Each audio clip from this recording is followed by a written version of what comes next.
Assalamualaikum warahmatullahi wabarakatuh. Jumpa lagi dengan saya Robi Yuli Endra. Nah, kali ini pada pertemuan kedua pada mata kuliah pemrograman dan praktek pemrograman 1, saya akan membahas diantaranya adalah tentang flowchart, yaitu penjelasan tentang flowchart, kemudian fungsi dari flowchart, fungsi dari simbol-simbol flowchart, aplikasi yang digunakan untuk membuat flowchart. Yang kedua adalah bahasa pemrograman Java, apa sejarahnya, fungsinya, dan cara pengaplikasiannya. Yang ketiga, saya coba ulang lagi compiler dan interpreter.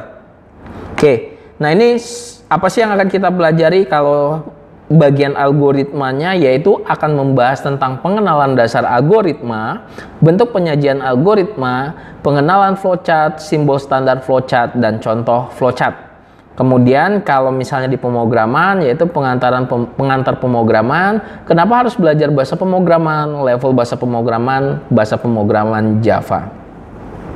Nah, di awal, di pertemuan pertama saya sudah kasih gambaran secara umum apa itu algoritma. Jadi saya jelaskan lagi, algoritma itu adalah langkah-langkah atau tahap-tahap yang terstruktur untuk menyelesaikan permasalahan atau suatu masalah untuk mencapai tujuan tertentu secara logis gitu ya. Jadi suatu langkah-langkah atau tahap-tahap memiliki tujuan tertentu secara logis itu bisa disebutkan dengan algoritma.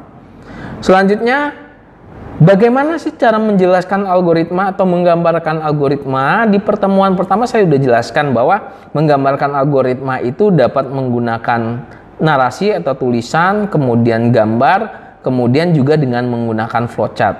Tetapi kalau di bidang IT ataupun di bidang-bidang lain itu bisa menggunakan flowchart sebagai media menggambar si algoritma tersebut. Kenapa? Dengan menggunakan flowchart itu memiliki simbol-simbol terstandar. Jadi apabila kamu buat flowchart di Indonesia, ketika dibaca di Singapura, di Amerika, itu simbolnya sama karena terstandar. Yang kedua, simple.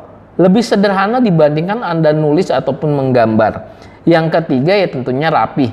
Kalau udah rapi, semua algoritmanya gampang atau mudah dipahami. Berbicara tentang flowchart ataupun diagram, flowchart itu adalah simbol-simbol atau gambar-gambar yang menggambarkan urutan sebuah proses dari proses awal sampai dengan akhir. Simbol-simbol flowchart ini merupakan simbol standar atau sudah memiliki aturan yang tidak dapat diubah oleh si pembuat flowchart tersebut. Jadi flowchart itu sudah memiliki simbol-simbol standar dan teman-teman nggak boleh mengubah simbolnya. Misalnya contoh, oh nggak ada simbol love, kalian buat simbol love, itu nggak boleh karena simbolnya sudah ada dan sudah terstandar. Nah, simbol-simbol flowchart ini dibagi menjadi 3. Yang pertama adalah flow direction symbol, yaitu simbol yang menghubungkan antara simbol satu dengan simbol yang lain atau sering disebut juga dengan connecting line. Yang kedua adalah processing symbol, yaitu menunjukkan jenis operasi pengolahan dalam suatu proses atau prosedur.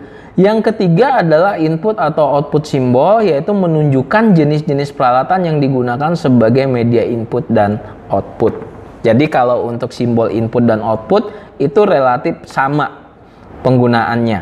Jadi yang membedakan hanya letak dan mungkin nanti keterangannya apa, gitu ya. Nah, selanjutnya saya akan menjelaskan simbol-simbol flowchart. Dimulai dari flow direction symbol dulu deh. Nah, ini teman-teman bisa lihat di sini ada simbol tanda panah baik dari kanan kiri atau atas bawah, itu disebut dengan simbol arus atau flow, yaitu simbol yang berfungsi untuk menyatakan jalannya arus dari sebuah atau suatu proses. Yang kedua adalah simbol communication link, yaitu menyatakan transmisi data dari satu lokasi ke lokasi lain. Gambarnya seperti petir. Yang ketiga adalah simbol konektor, yaitu menyatakan sambungan dari proses ke proses lain dalam halaman yang sama.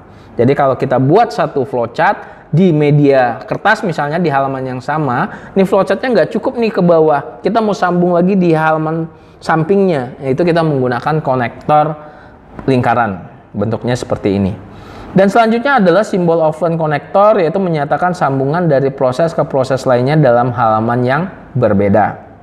Berbeda kalau misalnya yang bulat itu di halaman yang sama, kalau kita buatnya di media kertas, mau lanjut di baliknya kita menggunakan konektor yang bentuknya segi 5 ini, gitu ya. Kemudian ada processing simbol. Kalau bentuknya persegi panjang seperti ini, itu disebut dengan simbol proses. Jadi kalau Anda ingin menjelaskan simbol proses yang dilakukan oleh komputer, berarti gunakan tanda persegi panjang. Misalnya Anda sedang ngitung uang nih pakai komputer, Excel misalnya. Jadi kalau di flowchartnya buatnya dengan menggunakan persegi panjang. Kemudian ada simbol manual. Simbol manual itu bentuknya seperti ini teman-teman. Mungkin kayak apa ya, jajaran trapesium terbalik atau apa gitu ya. Simbol manual yaitu menyatakan suatu tindakan proses yang tidak dilakukan oleh komputer. Misalnya Anda melakukan kegiatan proses menghitung tapi menggunakan kertas. Jadi Anda gunakan simbol ini. Kemudian yang selanjutnya adalah simbol decision atau keputusan. Yaitu simbolnya bentuknya belah ketupat seperti ini, yaitu menunjukkan suatu kondisi tertentu yang akan menghasilkan dua kemungkinan jawaban ya atau tidak. Jadi pilihannya ya atau tidak, dan cabangnya pun terbatas atau arusnya itu terbatas. Yang selanjutnya adalah simbol predefined process, yaitu menyatakan penyediaan tempat-tempat penyimpanan suatu pengolahan untuk memberikan harga awal. Nah, kalau di pemrograman biasanya kita kasih nilai awal. Nah, simbolnya seperti ini. Jadi teman-teman bisa pahami simbolnya seperti ini. Dan terakhir adalah simbol terminal, yaitu menyatakan permulaan atau akhir suatu program. Kata saya di awal bahwa flowchart itu harus diawali dan diakhiri. Diawali dengan simbol terminal dan diakhiri dengan simbol terminal. Simbol terminal awal itu kita ambil dengan menggunakan start atau diberi nama start atau mulai. Kalau yang terminal akhir itu menggunakan end ataupun selesai gitu ya. Simbolnya lonjong seperti ini. Nah, selanjutnya masih di processing simbol, bentuknya persegi panjang tapi agak tumpul seperti ini. Ini disebut dengan simbol keying operation, yaitu menyatakan segala jenis operasi yang diproses dengan menggunakan suatu mesin yang mempunyai keyboard. Jadi suatu proses menggunakan mesin, mesinnya menggunakan keyboard, misalnya ATM dan seterusnya. Ataupun di pabrik-pabrik biasanya ada tombol-tombol papan keyboard seperti itu. Yang selanjutnya segitiga seperti ini, terbalik seperti ini, yaitu simbol offline storage, yaitu menunjukkan bahwa data-data dalam simbol ini akan disimpan ke suatu media tertentu.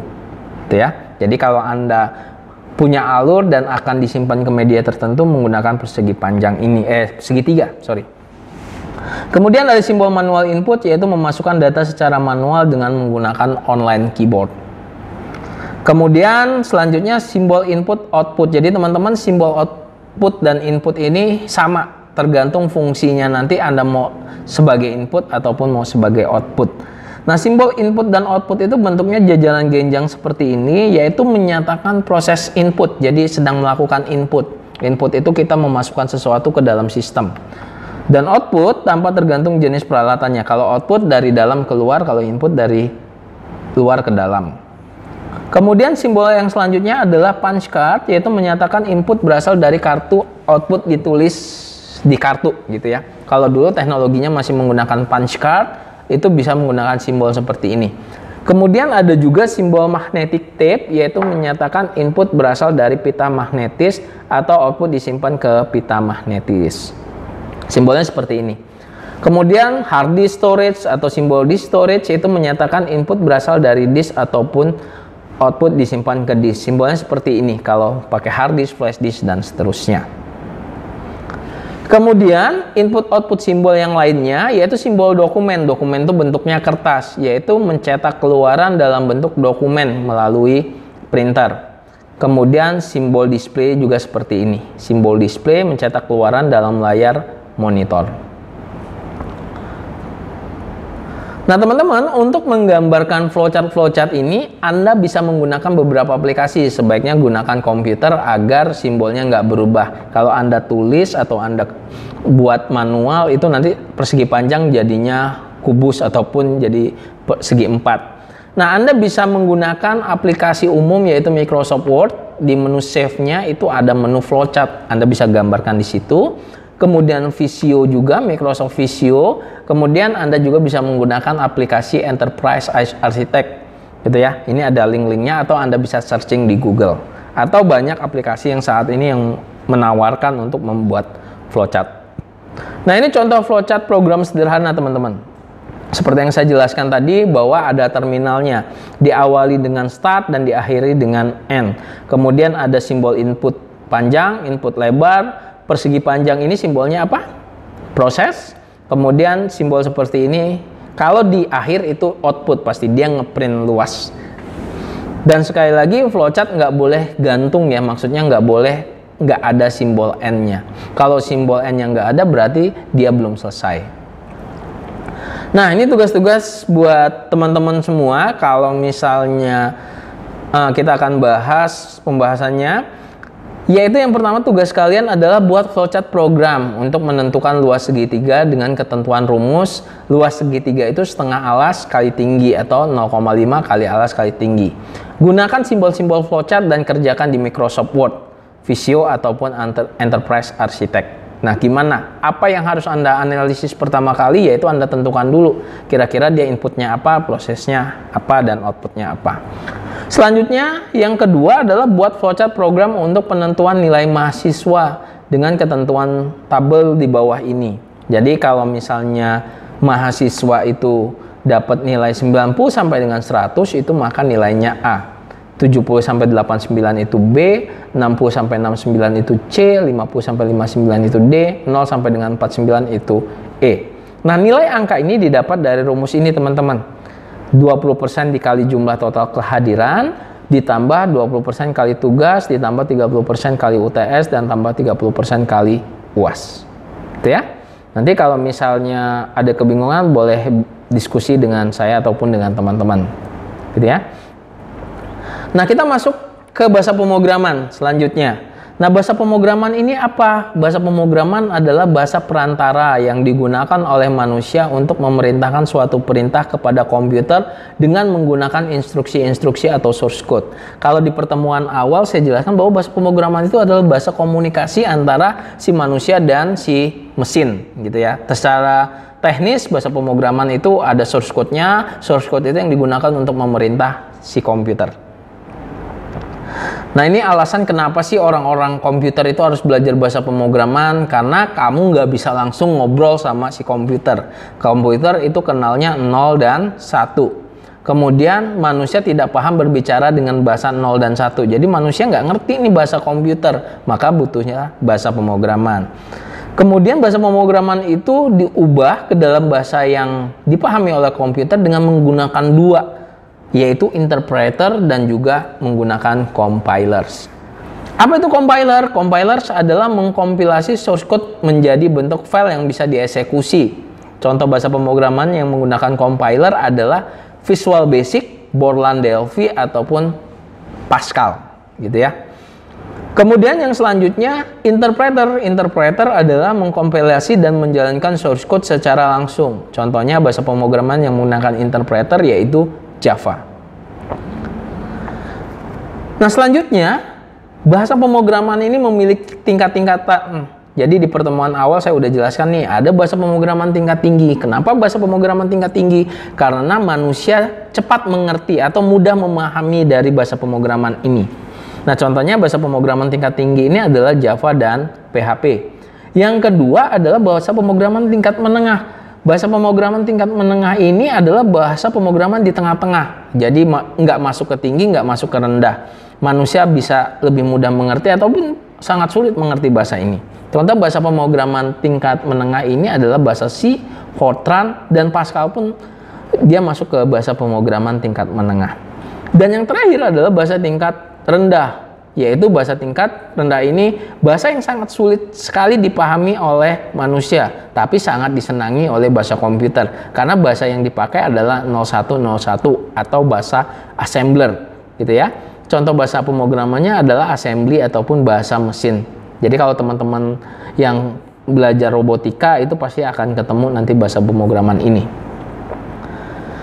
Nah, kemudian di mata kuliah pemrograman dan algoritma ini, di dasar-dasarnya saya akan menggunakan bahasa pemrograman Java. Nah, teman-teman, sebelum masuk ke bahasa pemrograman Java, Anda harus tahu dulu sejarah bahasa pemrograman Java. Java itu adalah bahasa pemrograman yang dapat dijalankan di berbagai komputer, termasuk di telepon genggam. kalau teman-teman dulu sempat menggunakan HP Nokia, di situ ada gamenya. Biasanya gamenya itu sebelum kita memulai splashnya itu, intronya itu ditunjukkan dengan logo secangkir kopi, yaitu logo Java. Dan Java sudah membuat game pada era-era tahun itu. Nah, bahasa pemrograman ini, si Java ini dibuat oleh James Gosling, yaitu dulu masih tergabung di Sun Microsystem. Saat ini sudah merger dengan aplikasi database terbesar di dunia, yaitu Oracle, gitu ya. Nah, bahasa pemrograman ini mengadopsi bahasa pemrograman C dan C++. Jadi kalau teman-teman pernah belajar bahasa pemrograman C dan C++, kok belajar bahasa Java mirip-mirip ya? Karena sintak-sintak model objeknya itu ngambilnya dari C ataupun C++. Oke, mungkin itu masih pengenalan biar kita refresh dulu di pertemuan 1, pertemuan 2 tentang bahasa pemrograman dan algoritma, dan juga mengenal simbol-simbol flowchart. Dan setiap pertemuan saya akan coba mereview dari pertemuan-pertemuan sebelumnya. Mungkin itu aja teman-teman. Terima kasih sudah menyimak mata kuliah pemrograman dan praktek pemrograman 1 ini. Kita ketemu lagi di di pertemuan-pertemuan selanjutnya. Saya tutup. Assalamualaikum warahmatullahi wabarakatuh.